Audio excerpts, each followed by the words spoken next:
bit different. We're going to be making a shelf cooking or pantry pull meal for you. This video is mostly for those of you who are super busy, maybe don't cook a whole lot, maybe this was a complete and utter surprise and a shock, and I'm just here to help. So, with that in mind, we're gonna proceed with our shelf cooking. We're gonna make our lunch lady chicken and gravy, and I'm gonna bring everything over and I'm just gonna show you how we put this together, and then we're gonna take it over to the stove, heat it up, and then we'll serve it along with our mashed potatoes and our stuffing and our vegetable, and it's gonna be a delicious full course dinner. Okay, so I went ahead and I poured my gravy into the skillet that I'm gonna make the chicken and gravy in. Since I'm gonna be adding a can of mushrooms, and this is a big 8-ounce can of mushrooms. You guys know we're mushroom lovers in our house. If you don't like mushrooms, please leave them out. So I went ahead and I drained the mushroom juice into this jar of gravy because there's a lot of gravy still left in there. And I have 2 jars of gravy. So I'm gonna do it with the second jar as well. Rick does this trick with the spaghetti sauce jars when he makes his famous Irish spaghetti. Let me give this a stir. And that jarred gravy, I think, does tend to be a little bit thick, so I am leaving the juices in that came in the mushrooms and came in the chicken. I'm gonna add a little bit of my chicken seasoning. I'll leave a link below for you guys if you're interested. And I'm also gonna add some of my homemade poultry seasoning. I'll leave a link to that as well. These are 2 of my favorite go-to seasoning blends.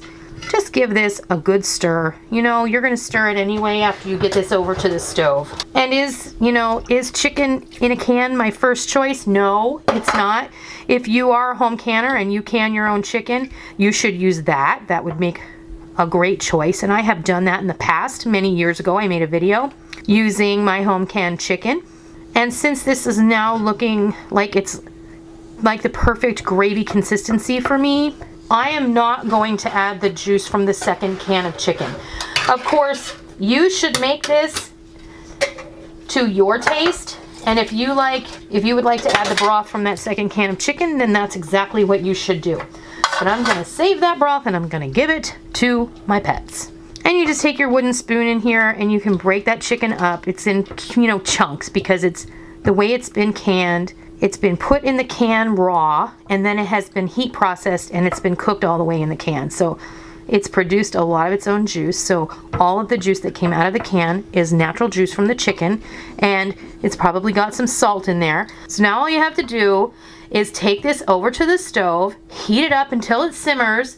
And while that's happening, you can fix your stuffing and your mashed potatoes, or you can do one or the other, or whatever you want, and your vegetable, and I'll be back when this is all ready to serve up. Well, here we go. Lunch lady chicken and gravy over those delicious mashed potatoes. I made them according to the box instructions, just like I made the stuffing, and I heated up a bag of frozen broccoli, and that's what we're gonna have for dinner. If you don't keep frozen vegetables, you should choose whatever vegetable is your favorite, whatever you think goes here. I wanted to put a green vegetable because we have a lot of heavy starch going on here. So, but that's entirely up to you. I paired this with some cranberry sauce because personally, I can't have this meal without some cranberry sauce because it just makes it feel like a mini Thanksgiving or a mini Sunday dinner.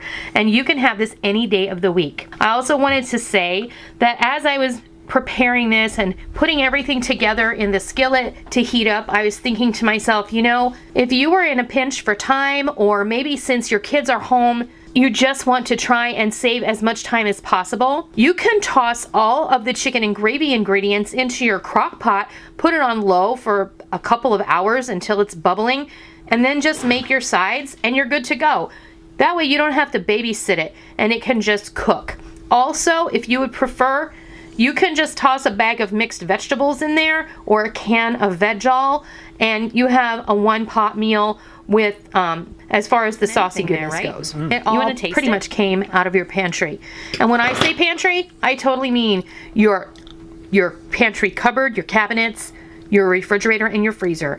All those things that you have available to you that you can draw ingredients from. So that's how you do it. I hope you give this a try sometime soon. I hope you love it. I hope you stay happy, healthy, and well. And until next time, I'll see ya. Today we're going to be making my mom's version of tuna casserole. Now it's a little bit different, but it's what I grew up eating and it's my dad's favorite.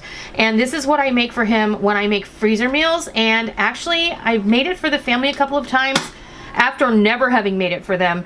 And both my girls say they like it a little bit better than the original version that I used to make, or still do occasionally with the egg noodles and all of that. This recipe is my mom's tuna casserole. It starts off with 1 box of prepared macaroni and cheese.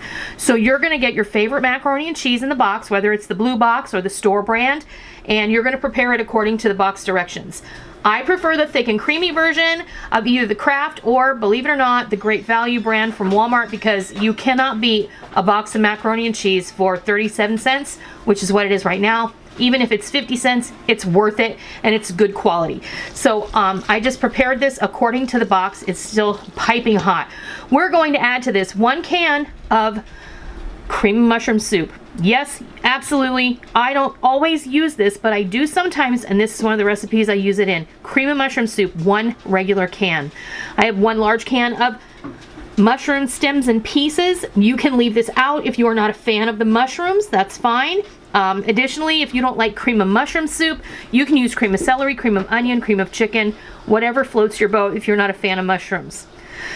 My mom always put sliced black olives. It was my job to slice the black olives because we would always open a regular can of olives and we would use about half of it and chop it up. The rest of it, you know what we did. We put it on our fingers and we ate it because that's what you do when you're a kid. So this is just 1 small can of sliced ripe olives, 2 cans of your preferred type of tuna. I like to use albacore. You can use whatever you like. This has been drained very well. We're gonna add a cup of shredded cheddar cheese. And on top, we're gonna put a cup of crushed potato chips. This is a really great way to use up potato chips that have gone a little south, and maybe you've got the end of a bag and you end up with the crumbs. This is a really great way to use them. If you don't have potato chips, and if we're really looking at a hard situation, you can use buttered breadcrumb on top of this, and it will be great. Even cornflakes mixed with a little bit of butter on top would be great as well. So we're just gonna mix this all up, and it's gonna be delicious. Okay, so to our prepared macaroni and cheese, and look, you guys, I figured I didn't need to show you me cooking the macaroni and cheese because everybody's done this. We're gonna add the can of mushroom soup, delightful, our olives, our mushrooms, and like I said, a small can of mushrooms would work as well if that's what you have, but I only have the big ones. And then I like to just take my fork in here and break this up a little because this albacore tuna is like a steak. And then just pop your tuna right on in there. Now I'm going to put about half of this cheese and save the rest for the topping. Just mix this all up. This is super easy. This is a really great beginner recipe. If you've got kids in the kitchen, this is a really great way to get them excited about cooking dinner. Not only is it a pantry meal and they can pull almost everything off the pantry shelf. A well-stocked pantry generally has all the things in it that you know that you use, that you like, and that your family will eat on a regular basis. This has a box of macaroni and cheese, obviously, and all of the ingredients that we, except for the cheese, came out of the pantry or the cabinet. And then I used a little bit of butter and a little bit of milk in preparing the macaroni and cheese. But honestly, if you didn't have that, you could get away with not using it. Now all we have to do is pour this into a baking dish. This recipe is easily doubled also because you can make this in a 9x13 pan if you like. You can also do what I do for my dad. I make this in a double batch and I put it in little foil pans and I freeze it. And that way all he has to do is pop this in the oven frozen and he can have a fresh meal. My mom's tuna casserole. Now I'm just gonna go ahead and sprinkle the rest of this cheese. Just sprinkle it evenly on top. Now it's not a ton of the cheese. There's just enough cheese to say there's a little bit of cheese on the top. And then get your potato chips. And there's no skimping on these, okay? Like I said, if you have a bag of chips that's like down to the crummy part, This is a really great way to use them up, especially if they've gone a little bit stale. You know how you get down to the bottom of that bag of chips and it has that little bit of staleness to it.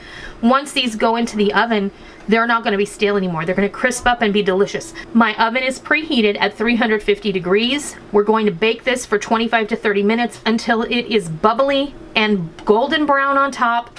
Then we're going to bring it out and we're going to show you what it looks like. Our tuna casserole baked for approximately 25 minutes. I just like to monitor it. I don't like the chips to get too brown, and I like to hear it bubbling. So that's about how long it took, 25 minutes.